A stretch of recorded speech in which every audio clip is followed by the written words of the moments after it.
Tuhan bersamamu.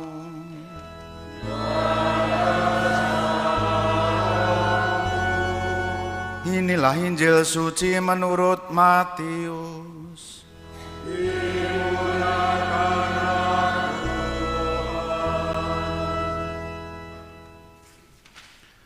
Pada suatu hari, Yesus menyingkir ke daerah Tirus dan Sidon.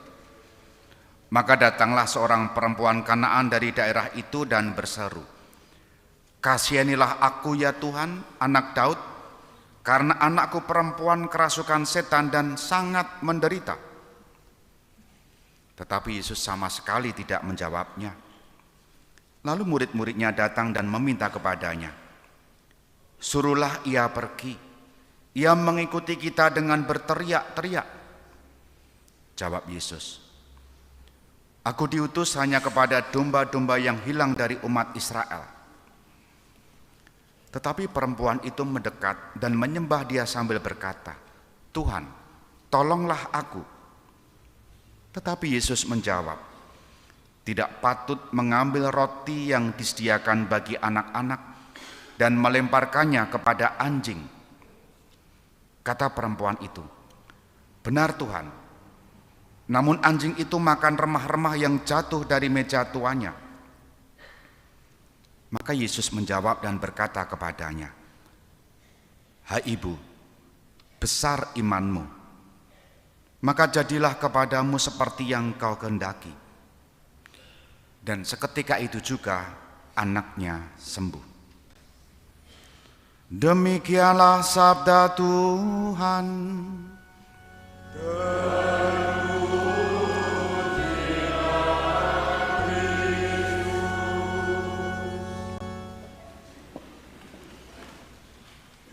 Saudari-saudara yang terkasih, selamat pagi berkah dalam.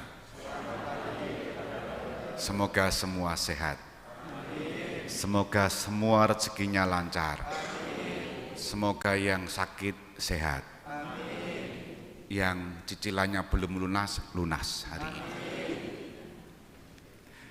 Tahun 2009 sampai 2012 saya tugas di Perumasan. Ada tempat yang terkenal di sana, namanya apa kira-kira? Sendang Sono. Seringkali saya kalau tilik Sendang Sono atau tugas di Sendang Sono melayani atau saya tengok-tengok di sana, saya melihat pemandangan yang bagi saya menarik. Selain banyak orang yang pada waktu itu foto-foto itu kan, jalan salib susul menyusul itu ya. Utamanya jalan salib pendek karena sekarang itu banyak orang Katolik yang malas jalan salib. Tidak mau jalan salib dari gereja Perumasan, langsung jujuk di atas. Ya kalau jalan salib seringkali langsung jujuk di gua. Langsung deprok nyuwun. Ora gelem rekoso jenis menungso ngono ki. Pengene nyuwun berkat akeh ning usahane sauprit gitu kan. Nah, selain itu yang saya lihat, tapi juga seringkali kalau sepi ada beberapa perempuan yang berjilbab berdoa di sana. Kerap tidak persis di depan Gua Maria, tapi sebelah kiri kalau dilihat dari sungai, ya, seberang sungai. Ada bangunan kecil di sana. Berdoa. Jelas berjilbab. Kadang satu, kadang dua. Saya tidak tahu apa yang dia doakan, tapi saya tahu dia sedang bertekun dalam doanya dan dengan caranya. Beberapa kali juga kalau saya ke Jatiningsih, lebih dekat lagi ya, dari sini lurus itu kan. Kalau saya di sana, saya pernah menjumpai juga seorang yang berjilbab, berdoa di depan salib milenium yang gede itu ya. Pernah menjumpai? Saya pernah. Dan itu bisa diteteni saat-saat tertentu. Mungkin hitungan Jawa ya, mungkin ya. Saya pernah juga di Ganjuran melihat beberapa perempuan jilbab di pelataran candi itu berdoa. Ikut ambil air juga. Yang saya tahu adalah mereka tentu berdoa dengan caranya di tempat lazimnya orang Katolik berdoa. Kisah itu menunjukkan pada saya, ada orang-orang yang dengan tekun berdoa, meskipun kadangkala bukan di tempat, lazim dia berdoa. Kalau saya mencoba melihat pengalaman-pengalaman itu, saya mencoba meletakkan pengalaman itu dengan bacaan Injil hari ini. Ada perempuan Kanaan yang mohon sampai 3 kali kepada Yesus. Namanya siapa perempuan itu? Kemarin di Temanggal saya menyebutnya, ya sebut saja namanya Ngatinilah. Bacaan Injil kan tidak menyebut namanya siapa ya. Tapi yang jelas namanya bukan Dadang ya, karena ini perempuan ya. Dia ini disebut sebagai perempuan Kanaan karena Yesus sedang berjalan di Kanaan dan orang Kanaan ini minta kepada Yesus. Kita tahu orang Kanaan adalah orang yang agamanya tidak jelas, anonim. Tapi dia meminta kepada Yesus, Tuhan tolonglah aku. Coba lihat, dicek Injil itu, bacaan hari ini. Apa tanggapan Yesus? Lihat di sana. Kasihanilah aku ya Tuhan anak Daud, karena anakku perempuan kerasukan setan dan sangat menderita. Apa reaksi Yesus? Apa? Bahasa sekarang cuek tuh. Emangnya gue pikirin itu kan? Kemudian ditambah lagi murid-muridnya, wes suruh pergi saja, tantrum di sini, bengak-bengok di sini saja itu kan? Lalu Yesus mencoba menjawab, apa jawaban Yesus? Aku diutus hanya kepada domba-domba yang hilang dari umat Israel. Yesus mau mengatakan, berkatku, mukjizatku, penyembuhanku hanya untuk orang Israel, bukan untuk kamu. Lihat, perempuan ini bukan perempuan Israel, tapi perempuan Kanaan, di luar Yahudi. Apa yang kemudian perempuan ini katakan lagi? Tetap nggak ya, Tuhan tolonglah aku. Wes tak jawab loh ya. Sehingga ya, terus apa katakan? Yesus katakan, tidak patut mengambil roti yang disediakan bagi anak-anak dan melemparnya kepada anjing. Itu membahasakan sangat kasar. Tidak usah seperti salah satu yang menyebut sebagai akademisi atau politikus atau pengamat itu menyebut presiden kita apa? Nah itu kan, ini anjing ditulis dalam kitab suci loh ya. Dipadake anjing perempuan itu. Karena apa? Tidak patut memberi roti kepada anjing. Roti itu dimakan kepada oleh siapa? Menungso. Mosok roti dikek dengan anjing. Ini kan seolah-olah perempuan ini disamakan dengan anjing. Tapi pinter loh, ngeyel loh ya perempuan ini. Apa jawab perempuan ini? Benar Tuhan. Namun anjing itu makan remah-remah yang jatuh dari meja tuannya. Artinya anjing ini adalah anjing piaraan, anjing rumahan.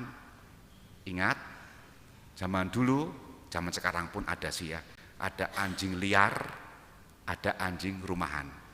Anjing liar itu di beberapa tempat banyak sekali, keluyuran yang dihenti dan itu menjadi mangsa para pencari anjing-anjing itu ya. Terus dijual jadi makanan atau apa ya.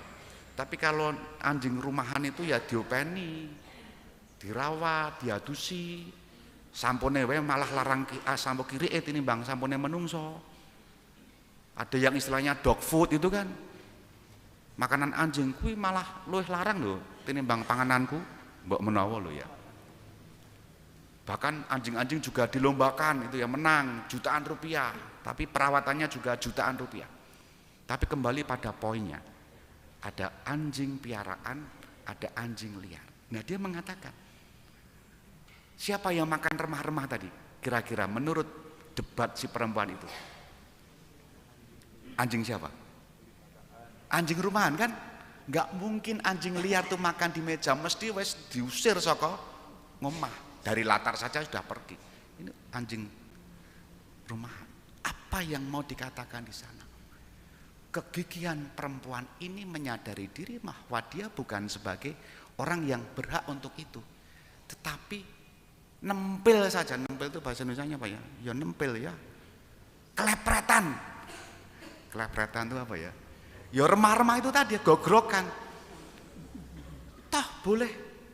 Meskipun anjing, toh saya anjing rumahan. Bahasa saya seperti itu ya, anjing piaraan. Boleh dong berharap mendapatkan remah-remah itu. Dan usaha perempuan ini menyebut Yesus Tuhan 3 kali secara konsisten. Kasihanilah aku ya Tuhan. Kemudian Tuhan tolonglah aku. 3 benar Tuhan, ya, konsisten. Ini mau menunjukkan kepada kita kegigihan perempuan yang bukan orang Israel tapi berharap kebaikan hati dari Tuhan Yesus. Dan terjadilah, Yesus mengatakan, imanmu besar. Terjadilah yang kau ingini, kau percayai. Bukan yang diberi oleh Yesus, tapi iman dia itu menyelamatkan. Dan berkali-kali di teks mana-mana terjadilah apa yang kau imani. Seorang perempuan yang sebetulnya tidak punya privilege, tidak punya hak istimewa keselamatan, ngeyel, dremimil, berdebat kepada Yesus sampai Yesus sendiri luluh. Itulah gambaran kegigihan beriman. Dan keselamatan ternyata tidak hanya untuk Israel, tetapi untuk yang di luar Israel. Siapa itu? Perempuan ini. Dan Paulus pun dalam bacaan kedua mewartakan keselamatan bagi bangsa-bangsa bukan Yahudi. Dan bacaan Injil di sana, orang asing semua masuk rumah doa. Orang asing artinya orang yang memang Tuhan sejak mula tidak menskenario dia akan selamat. Tapi orang asing ini taat kepada Tuhan, menyucikan hari Sabat, setia kepada Tuhan, dan boleh masuk kepada rumah Tuhan. Artinya siapapun tidak melulu terikat pada suatu identitas bangsa tertentu. Tuhan memberikan keselamatan. Asal punya kegigihan iman. Maka permenungannya adalah seberapa besar imanku kepada Tuhan. Ketika dihimpit dalam kesulitan-kesulitan, apakah kita ngelukru? Dalam doa misalnya, Tuhan, semoga aku memiliki semangat untuk terlibat di lingkungan. Berilah aku rahmat yang cukup supaya aku nanti datang di lingkungan dengan penuh semangat. Wes, arep mangkat neng lingkungan wes sembayang loh ya. Tekan lingkungan, komentari gene mangkat. Tumben, dengaren, cie mangkat gitu kan. Ngono wae nglokro.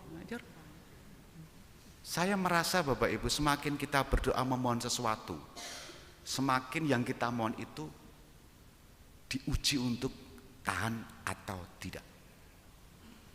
Coba saja dicek. Nyuwun semangat, ternyata malah loyo. Bagaimana doa-doa kita? Atau ketika kita merasa sudah banyak berdoa dan Tuhan dirasakan diam, tak menjawab, lalu kita lelahkah? Justru saat-saat itu iman kita diuji. Belajarlah kepada perempuan Kanaan ini. Kita hening sejenak.